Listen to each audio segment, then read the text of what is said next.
جماعت اہل سنت پاکستان کی طرف سے فقیر مظہر سعید کاظمی اور جماعت اہل سنت کی سپریم کونسل کے ممبر اور سابق وفاقی وزیر برادرم سید حامد سعید کاظمی موجود ہیں۔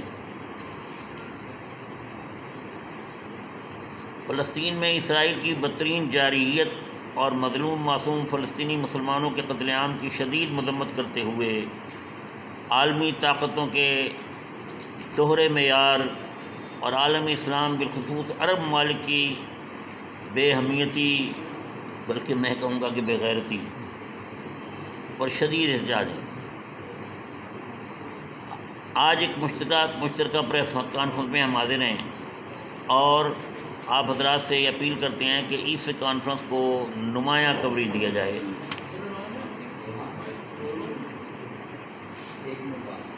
اسرائیلی شیرخوار بچوں، خواتین، نوجوانوں، یہاں تک کہ بزرگ اور بوڑھوں کو بھی اپنی سفاکی کا نشانہ اسرائیل نے بنایا ہے اور بے وجہ بلا کسی جواز کے یہ خونریزی مسلسل ہو رہی ہے اور یہ جاری ہے۔ دوسری طرف عالمی طاقتیں تو ایک طرف مسلم ممالک کے سربراہان صرف زبانی کلامی مذمت پر اکتفا کر رہے ہیں اور اپنی ذمہ داریوں سے عہدہ برا ہونے کا یہ ان کو خیال ہے کہ ہم ہو گئے ہیں عہدہ برا، حالانکہ اصل میں تو اسلامی ممالک کو کچھ عملی قدم اٹھانا چاہیے۔ ہم مطالبہ کرتے ہیں کہ جن مسلم ممالک نے اسرائیل کو تسلیم کر رکھا ہے فی الفور اپنے سفارتی تعلقات اسرائیل سے ختم کریں، اور یہ میرے خیال میں بڑا ہی جائز اور صحیح مطالبہ ہے ہمارا، اور تمام اسلامی ممالک مل کر صہیونی جارحیت کے خلاف فی الفور مشترکہ لائحہ عمل اختیار کریں۔ ہم دیانتداری سے سمجھتے ہیں کہ بانی پاکستان حضرت قائد اعظم محمد جناح نے مدتوں پہلے جو مسئلہ فلسطین کا حل بتایا تھا وہی اس کا آخری حل ہے کہ فلسطین کی آزاد اور خود مختار ریاست کا قیام ہو جانا چاہیے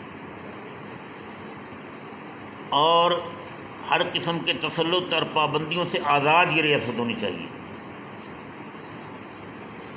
جماعت اہل سنت پاکستان نے فیصلہ کیا ہے کہ آئندہ جمعۃ المبارک 21 مئی کو اسرائیلی جارحیت کی مذمت اور مظلوم فلسطینی بھائیوں سے اظہار یکجہتی کے لیے یوم فلسطین منایا جائے گا۔ ملک بھر اور آزاد کشمیر میں جماعت کے زیر اہتمام مظاہرے اور ریلیاں ہوں گی۔ اس سلسلے کا بڑا مظاہرہ شاہید گاہ خانوال روڈ کے باہر نماز جمعۃ المبارک کے بعد ہوگا انشاءاللہ۔ ہمیں خوشی ہے کہ سب سے پہلے جماعت اہل سنت نے یوم فلسطین منانے کا اعلان کیا اور اب دیگر جماعتیں اور خود حکومت پاکستان بھی یوم فلسطین منانے کا اعلان کر رہی ہے، لیکن حکومتوں کا صرف احتجاج نہیں بلکہ ٹھوس عملی اقدام جو ہے وہ بہت ضروری ہے۔ حکومت پاکستان اس سلسلے میں اپنی ذمہ داریاں پورے کرے اور قائدانہ کردار ادا کرے۔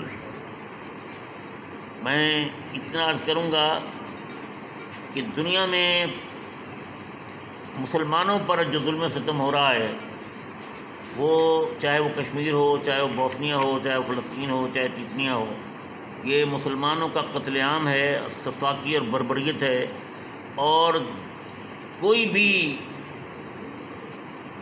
غیر مسلم ممالک ہمارا ساتھ نہیں دیں گے، کبھی نہیں دیں گے۔ قرآن کا وعدہ ہے کہ یہود اور نصارہ کو اپنا دوست نہ بناؤ اور انہیں اپنا دوست نہ سمجھو۔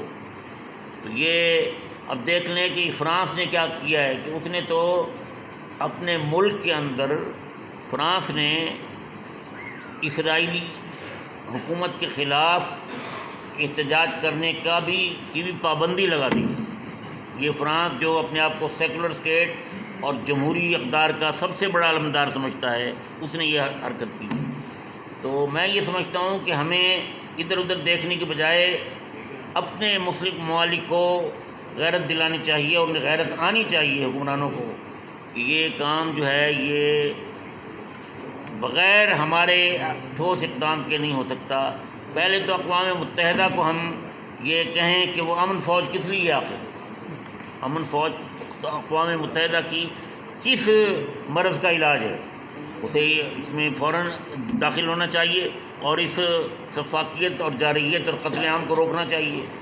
دوسرے یہ کہ ہمارے ممالک اسلامیہ جو ہیں انہیں ایک جوائنٹ فورس بنانی چاہیے، اور کچھ اس کے اشارے ملتے بھی رہے ہیں ہمیں، اور ہمارے اپنے چیف آف آرمی اسٹاف جو تھے، کیا راحیل شریف صاحب، اس میں بڑا اہم کردار ادا کرتے رہے، لیکن ابھی تک وہ ایک ایمبریو میں ہے اور اس کا کوئی ڈھانچہ سامنے نہیں آیا۔ تو یہ وقت کی بڑی ضرورت ہے کہ ہم جوائنٹ فورس اسلام ممالک کی بنائیں اور اس قسم کی مسلمانوں کے خلاف جو جارحانہ کارروائیاں ہوتی ہیں ان کا ہم ازالہ کریں اپنی قوت بازو سے۔ یہ بہت ضروری ہے، ہمیں اس پر عمل کرنا چاہیے۔ برادر عبدالقادر صاحبزادہ احمد سعید کاظمی میرے ان خیالات کے بارے میں اظہار اور آگے بڑھائیں گے۔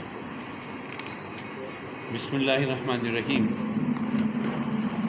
گزارش یہ ہے کہ قابل اجمیری کا شعر ہے کہ وقت کرتا ہے پرورش برسوں، حادثہ ایک دم نہیں ہوتا۔